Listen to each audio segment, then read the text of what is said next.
everyone. Good evening. I'm Somto Lily Nwobodo, and I'm very honored to be here.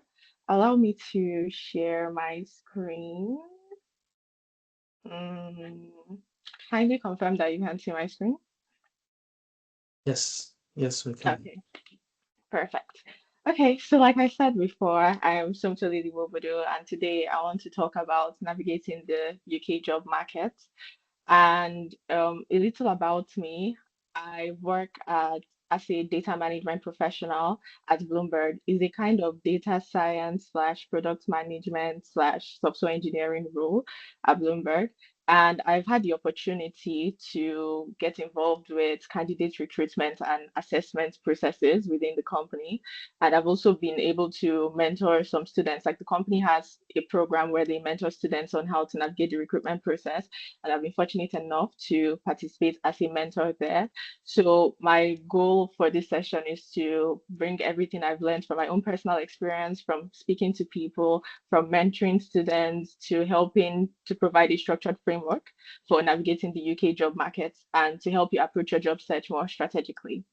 So first of all, I want to talk about how my own journey was.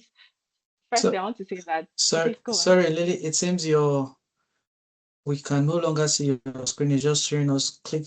What we are saying is click to exit full screen, and that is it. Don't know if. Interesting. Apologies for that. Let me try to reshare. Can you see my screen again? Yeah, but we can see my Okay. journey. Yeah, my Okay. journey. Okay. Perfect. Okay. Thank you. No, Okay. So, it's gone back again. It's gone back okay. So again. can you see it now? I think I'm just Yes, going to we share it can. like this.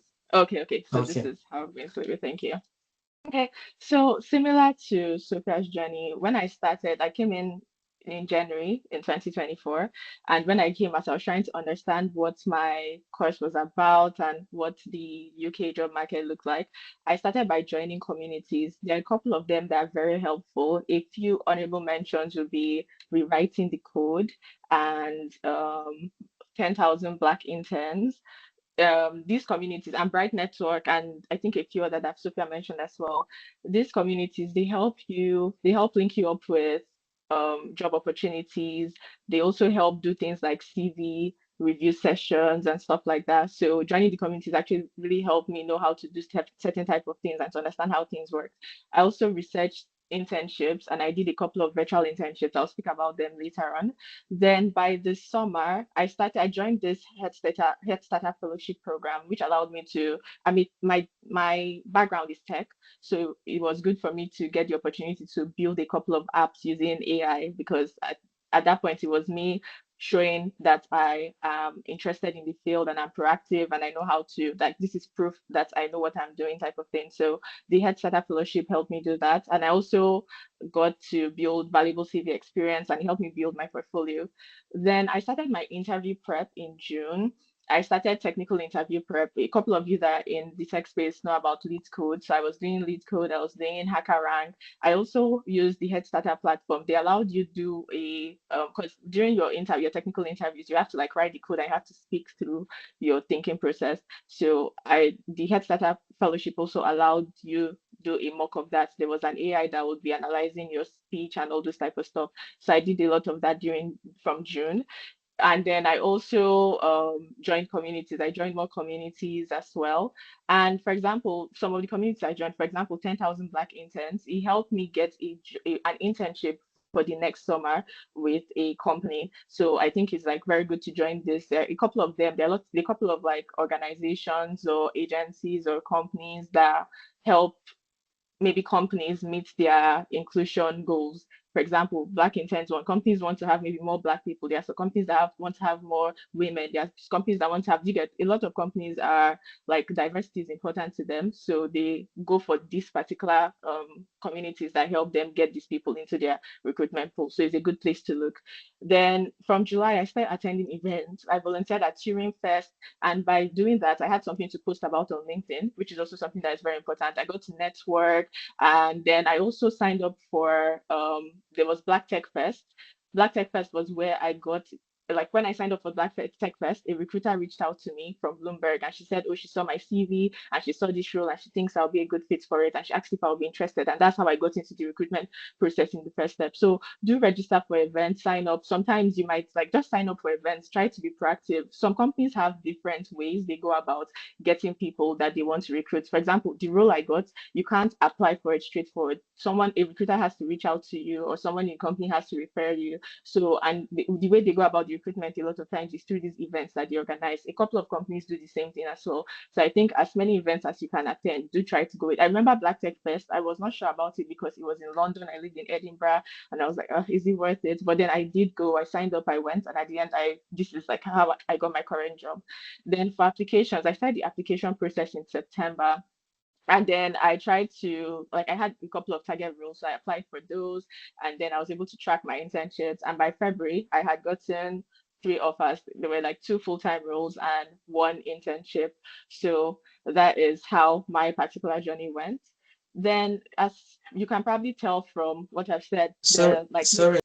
Okay, all right then. Thank you. So, as I was saying, like I think the four main stages for like the recruitment processes are first of all the preparation stage. That's where you're getting ready for your application. There's the application stage, there's the interview stage, and then there's the next steps. For the preparation stage, I think this is the point where you first of all understand what jobs are available and what your strengths are. Like Sophia said, sometimes the jobs are not so obvious. Like you might hear fire engineering and then you're like, oh, what is that? Like it might seem something that is completely irrelevant to you, but then it ends up being something that you can actually work with. Companies present their job roles in different ways. My role, for example, is data management professional. I would have never thought to search for that. I would have searched for data scientist or data ticket. But like sometimes you just need to understand that these jobs can come in different names. And the good thing is that when they have the less generic names, there's probably less people applying for them. So maybe doing the extra work to know what type of names that your job can have will actually help you like move ahead. Then you should also understand what generally in the field are the requirements, and then you understand what you don't have. Maybe people need like statistics is an important aspect of data science, and maybe statistics is not my strength. I will try to do something to get better at it so that I'm able to present myself as like competent during the presentation. Then there's creating proof of ability. That one is true, like your portfolio and your experiences. I think there are people that have different ideas about this, but I think it's important. It's quite important to have a portfolio. It doesn't have to be anything impressive. It doesn't have to be anything crazy. It would be nice if it looks nice because at the end, people going through your CVs and the people in the recruitment processes, they are human beings as well. So if it looks nice, it's in their mind, they're already positively disposed towards it. They're like, this person kind of knows what they're doing, even if there's not too much in it. It's good to have a lot, but then if you can afford to make it nice, you should do so. So it's good to have a portfolio. It's good to have like on your CV, you have like everything there, like all your socials, your portfolio, all this type of stuff. Then it's also a good idea to identify like what companies you want to apply for, your target companies. Like for example, for me, I applied to 25 roles. I had like a tracker where I was like seeing everything. I applied to 25 roles. I got like three opportunities. As you can see, I did not do like, I know a couple of people that do like hundreds or 200. A couple of people do more, and sometimes it's actually necessary to do more. But what I tried, the technique I tried to was to be more intentional about each application as opposed to maybe just sending out applications. In my like with my experience with the recruitment team, I've heard a lot of things like, oh, employers are becoming wary of the fact that AI is helping people apply a lot, right? So when your application looks like just everybody else's application, it's very easy for them to skip through it. So I think maybe identifying like, oh, this type of companies and these are the type of things they like, just being a bit more intentional about the companies. You can still do the numbers thing, right? But then have like a couple of companies that are like, okay, I'm going to focus and be intentional about these applications. I think that also helps. And then, like I said earlier, understand alternative job titles for your target role. And then be proactive. Joining communities, like I mentioned before, helps. Like you can get access to some trainings, you can get network, like you can get people, add people to your network that might help you, refer you to a role or do stuff like that. You can get internship opportunities. Again, some communities are particularly tailored for, or they help people of a particular kind of like particular type of people, for example, Black people, maybe young people, maybe stuff like that. So if you see any of those type of communities, especially if you know that they sometimes work with companies, I think it would be a good idea to join. then I think, as I said, sign up and attend events. Like, it's a good way to meet these companies. You get to talk to people. The truth is that when you even go for these events, if you're talking a lot, sometimes you're not like you might not. It might not yield anything, do you get? But it's to keep on trying and keep trying. And something else I would like to mention is that, the whole, oh, you have to go out and network, and people feel a lot. Personally, because I'm also an introvert, I'm not, when I hear networking, it's like a heavy weight has come upon my spirit type of thing. But it's like, at the end, sometimes all you need to do is like talk to people and ask them questions. You get, people like to speak about themselves. Like Sophia said, people like to speak about themselves. So just seem genuinely interested. You don't need to do too much. I have a friend that also is in Bloomberg as well, and he said how he got it was he was in the Black Tech Fest event as well, and he got overwhelmed. He was like, oh, he does not know how to go about, like, how to even start networking, and he just turned to somebody and he was like, please, can you help me figure out how to go about this? That he's so bad at networking. And this person was a Bloomberg employee. And then the guy had just laughed and said, okay, maybe just go and talk to people. And he was like, you know what? Come and also talk to people that are like, come and talk to like the company is doing this. Come and talk to people. Like, you guys. So the thing is, at the end, like, is there's no structured way to do this. If you read or you watch a lot of videos about, oh, how to network, nobody will say, oh, say, turn to somebody in networking event and say you don't know how to network. But sometimes just being yourself and being honest, like, it actually just helps. You get, like, he was vulnerable, he found somebody. I think his vulnerability was even one of the things that made the person want to help him more. You get, and then they just connected him. So just feel free, even if you feel unprepared, just go for these events and try to talk as much as possible. And then post on LinkedIn is also something that a couple of, because companies at the end, their staff is part of their PR. Like, they like people that are proactive and they are posting on LinkedIn and they are doing stuff. It doesn't have to be anything impressive. You attend an event, you say, oh, you had the opportunity to attend this event. You speak to somebody, say, oh, you read this book, you attended this course, you finished. You can just post like frequently, just for them to see, oh, this person is a proactive person. And, oh, if you bring this person into our company, maybe they will help to build the PR, make the company seem like a desirable place to work, stuff like that. So I think, like, it's a good job to it's a good idea to do that. Then next is the application stage. First thing, one of the most important parts here is building your resume. I've helped some people like review their CVs and stuff like that, right? And then something that I feel like is a misconception, I believe is a lot less now. People know the way to do things now is that people think their CVs should be maybe decorated or colored or maybe have pictures and stuff like that, right? But no, the best is to have a very clean CV, like a clean standard CV template. You can check online for something called Jake CV. Is one of those. It's very plain, very plain. But that's what the recruiters like, and it's also very ATS machine friendly. Like, it also it's easy for like whatever there isn't to scan these applications to look through it, because sometimes if your CVs have two columns, it's hard for the system to read through it and stuff like that, right? And then you should tailor your CV to a specific job. One advice I would have is I had like a master CV. So I had like just a Google document where I had like all the roles I've done, everything I've done randomly, because my background, I've done product management, I've done software engineering, I've done different, like I've done data science as well, right? So my background was kind of like, it was scattered. You get, like, if I'm making a CV, it's like I would want to tailor it to a particular role. So I don't want to, I had to have like a huge document. So I just put all my experiences, right? And then for each role or each particular type of role, I would then have like a CV from those experiences. It's just good to have things there so that if you want to whip up a CV, you can pull it from. You're not going to have one CV. It's best to like adjust your CV a bit to each role that you're applying for. And something that I also found valuable is that you should also emphasize only relevant experiences for the role. This is not to mean that if you've worked a job where that has nothing to do with anything, you shouldn't write about it, right? But then if maybe you worked, for example, when I was at Heriot, I worked in the food and beverage team. I did not do anything that had anything to do with my experiences. But then if I wanted to put it, for example, it should just be one bullet point there to get, just maybe to show that, oh, maybe there isn't much of a gap between my work experiences or stuff. It would be nice to put it, but if possible, just take it out, because you don't want to confuse people. There's this thing, the sum of them, the effect of diminishing sums, where if people have a couple of, like, if you write a lot of things and then it starts to be confusing and it's not telling a particular story, even maybe the first point you had, or maybe the second point, or maybe the last point will be relevant to that role. It just, like, because of the noise around, the people looking at it will miss out on it. So just put like your relevant experiences. If you want, you can highlight, like maybe make it bold, highlight parts that that speak to the particular role you're applying for. I think that really helps. It helps the recruiters know that okay, this person is who we're looking for. This person has the skills, or this person has the experiences that will help them in this role that we are putting out. And then let your CV also have like let every bullet point be problem action results or situation action results or project action results. It's good to start with like you start with like whatever the problem is or whatever the action is. Sorry, whatever the problem is or whatever the situation is. You now talk about what action you did and then you now talk about the results. And it's best if the results are measurable. Like if you put numbers like oh you led a team of 10 people or maybe you you did something that led to a 20%. You get like putting those numbers makes it adds credibility to whatever you write there.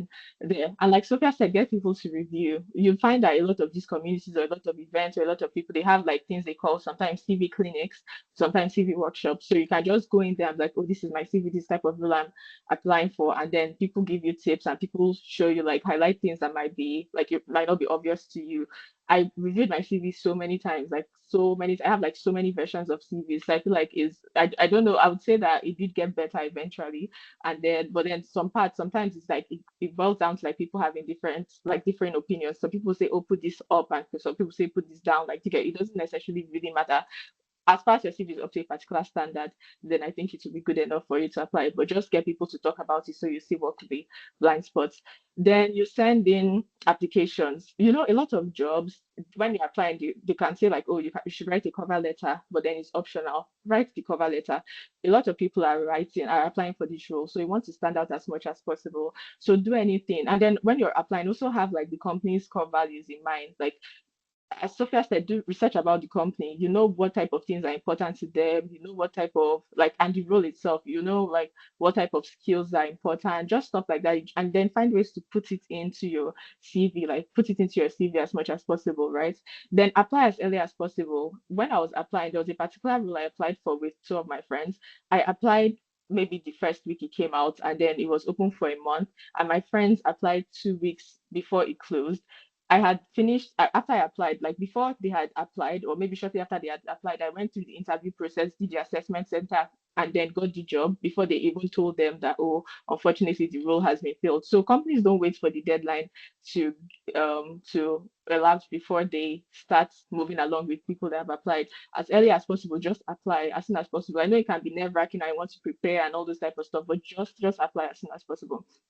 Then something else is that I know part of the application process for a couple of companies are like the IQ test or some type of things, right? I think an efficient way to learn about like how to go about it to also to be to learn patterns instead of trying to answer a lot of those questions. That helps, but then also try to think about like you can Google or search for what are the patterns in these IQ tests? How can I get better in the IQ test? So they'll tell you like if you study that way, then you know like okay, if you see this type of question, what are the you have like maybe 5 questions you ask yourself, oh, is this, and that way you get to know how to you just get to build intuition on how to go about the questions instead of like maybe memorizing a lot or having to go through so many questions before it becomes natural to you.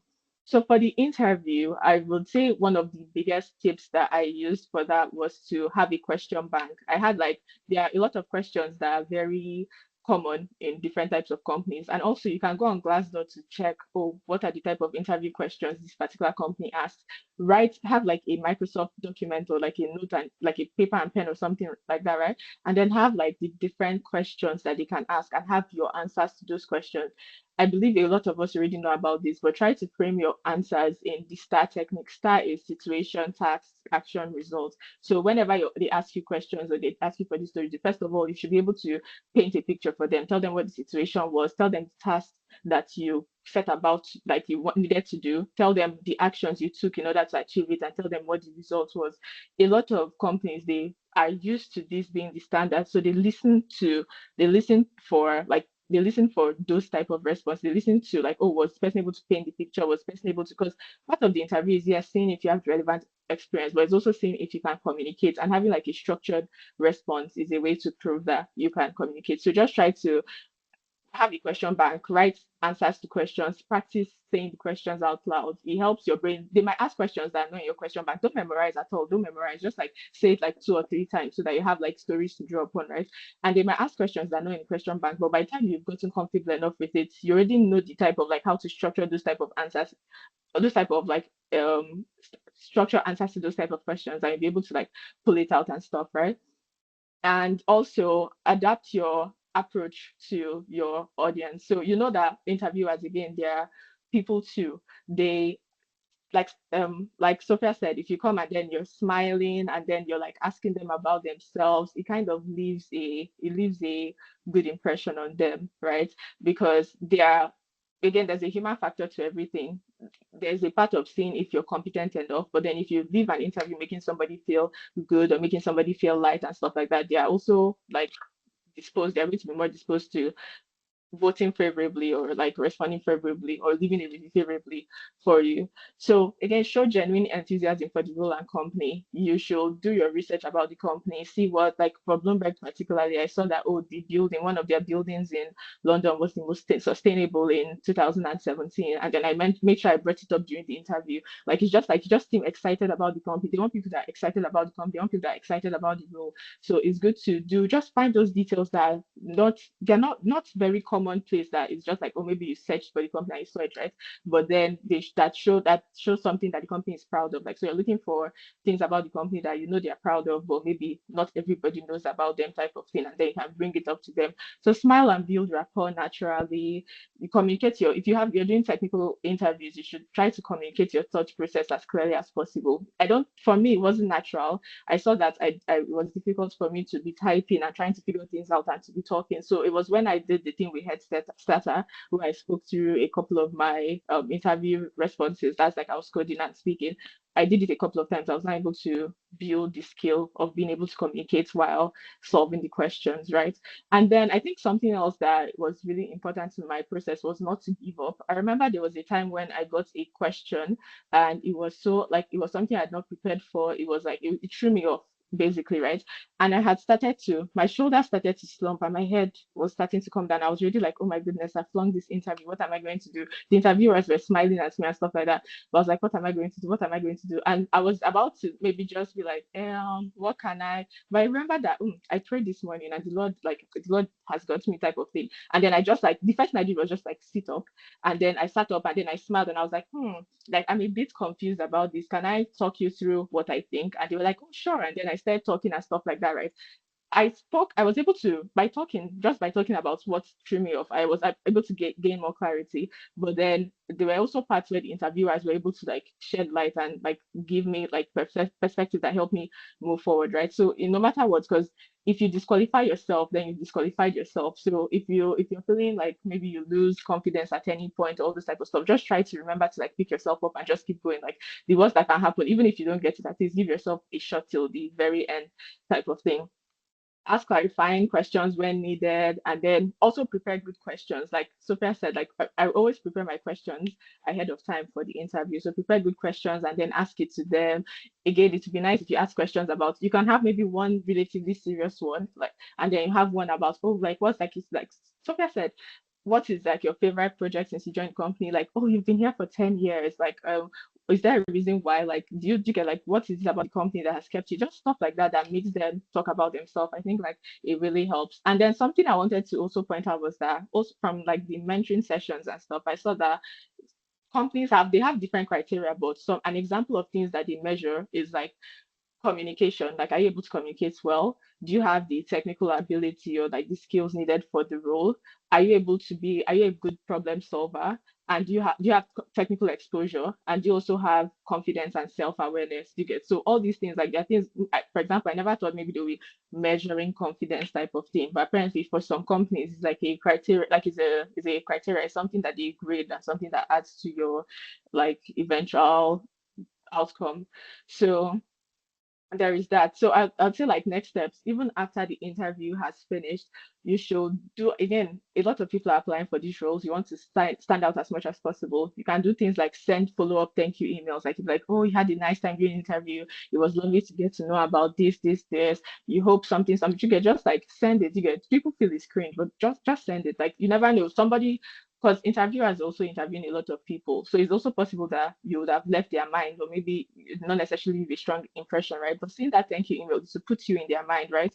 And then it's also make them feel like, oh, because again, they're also people doing things. It would be good for them to feel like, oh, they did a good job during the interview, or they made you feel good during the interview, or they helped you understand the role better during the interview. And it kind of helps with that feeling of like, it's not funness towards you, but then it just like makes them positively disposed towards you as well. So if you're rejected, also you can ask for feedback. One of my first roles in the UK, I had gotten rejected for the role, and then I sent like I was like, oh, thank you for your email and thank you for taking time to do the process with me. I really liked the role or stuff like that, but I also wanted to get feedback. Was there something about me or this thing that were like concerns that, or is there anything that I can work on for future job applications or stuff? And then I said that they were like, oh no, it's just that the role was this, something, something. And then like a week later, they reached out to me again and they were like, oh, another similar role has opened up. Like, do you want to get it? Even my fiance had a similar experience where he also got rejected for a role and then he reached out, like he sent a thank you email, and then it was a recruiter this time, not the company itself. So it was like a recruiting agency. So the recruiting agency was like, oh, there was no negative this, that, but then I'll let you know when another job comes up that is similar to what you're asking. And like they said, eventually a role opened up and then they put him in the recruitment process of that role. So it's something that also helps. And then if you can do something to make you stand out, I was talking to somebody and she also said how she got an internship with JD Sports because she, after her interview, she sent like a redesign proposal. I think it was an ad proposal. Yes, an ad proposal for one product launch or stuff like that, just something extra. And then she sent it to them and then she got the internship, right? You don't have to go all the way to do that, but like I feel like again, because of if it's a company you really care about and because of the fact that I know that a lot of people are applying, you can do something extra to make you stand out. And then if you have assessment centers, you just have to try to be collaborative. During my assessment centers, I know there were people that were like trying to like maybe lead. Everybody was trying to be a leader. Everybody was trying to talk over each other and stuff like that, right? But then I could tell that the people recruiting were particularly interested in people that seemed like very collaborative, that seemed like they could get the team to work together. You can make meaningful contribution. You don't have to talk a lot. Like you don't have to say again. This the assessment centers are different from company to company, but there are lots that have to do with maybe working together with a team, right? So you don't have to say a lot of things. You don't have to be the most to talk the most, but then you should be able to make meaningful contributions. So in summary, I would say like the moving man eventually meets his targets, and I know it's a very scary process and it can be very disheartening, but if you keep moving, eventually you'll meet your targets. I'm happy to, if you have any questions, I'm happy to help or assist in any way that I can. And I wish everybody the bestest luck and ultimate success in their recruitment endeavors. Thank you. Or job application endeavors. Thank you. Thank you very much, Lily, for such a very wonderful and detailed presentation. Uh, Thank you for bringing up some things to limelight. LinkedIn optimization and having an active presence on it is quite important. And I think one of our subsequent sessions should be about LinkedIn optimization, and we hope we can bring you back on board to you know help people optimize their LinkedIn and have an active presence. Signing up for events and attending them, joining communities and networking, quite important points. And again, you made mention of having achievement, measurable outlook on the CV as points instead of just going over the routine roles that people actually engage in, and having question banks and maintaining professional steez, confidence and composure. Very important. Follow-up email is also another very important point. Thank you so much for bringing all of these things to light.